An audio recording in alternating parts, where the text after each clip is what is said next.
Can Donald Trump's controversial decisions actually hand Democrats the Senate in November?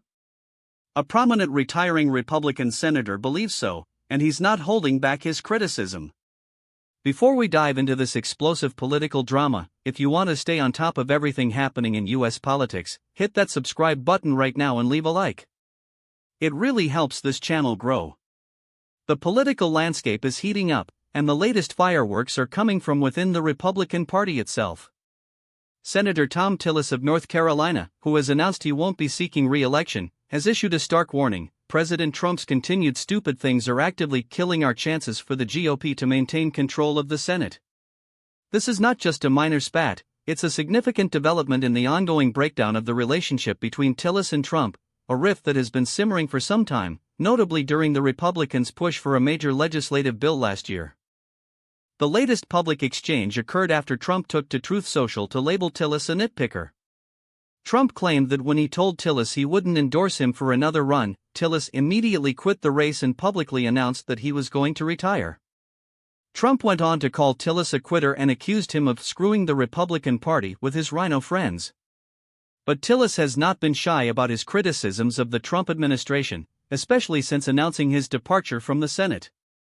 His barbs have often been aimed at Trump's top advisors, and this latest instance is no different. He's pointed fingers at the nearly $18 billion anti-weaponization fund, blaming U.S. Pardon Attorney Ed Martin. He's also criticized the push for 50-year mortgages and the bipartisan Senate housing package, attributing it to Housing Director Bill Pulte. The acquisition of private companies with taxpayer dollars? That's on Commerce Secretary Howard Lutnick, according to Tillis. And the spate of firings of top generals at the Pentagon, coupled with a perceived failure to hold Putin accountable for atrocities in Ukraine, is laid at the feet of War Secretary Pete Hegseth. Tillis, clearly undeterred by Trump's attacks, stated on X, "If opposing these things makes me a rhino, then I gladly accept that nickname.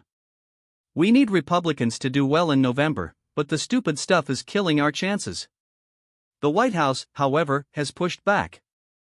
Spokeswoman Olivia Wales told Fox News Digital that Trump is the unequivocal leader, best messenger, and unmatched motivator for the Republican Party, and is committed to keeping the Republican majority in Congress. She highlighted what she called the president's successes, including the most secure border in American history, the largest middle-class tax cuts ever, and the lowest murder rate since 1900. She added that Trump will continue to draw a sharp contrast with his common-sense agenda and the radical Democrats in Congress. Despite the White House's defense, many of Trump's decisions have indeed caused significant heartburn among Republicans in the Senate. Most recently, the controversial anti-weaponization fund has derailed Congress's efforts to fund essential immigration operations. Tillis was among several Republicans who strongly criticized this fund, created by the Department of Justice shortly after its announcement. His particular concern, shared by others, is that this fund could potentially be used to compensate individuals convicted of assaulting Capitol Police officers during the January 6 riots. Tillis expressed his incredulity, stating, "Imagine that. A fund that is set up to compensate people who assaulted Capitol Police officers and other responding agencies, right? People that had pled guilty to physical acts against the president may actually be able to get compensated. How absurd does that sound coming out of my mouth?" This internal Republican conflict highlights a critical question: can the party overcome these divisions, or will Donald Trump's influence continue to alienate key figures and voters, ultimately leading to electoral disaster? What does this mean for the future of the Republican Party, and more importantly, for the upcoming elections in November? So what do you think about this explosive revelation from a retiring senator? Is Trump helping or hurting the GOP's chances in November? Drop your opinion in the comments below. I read every single one.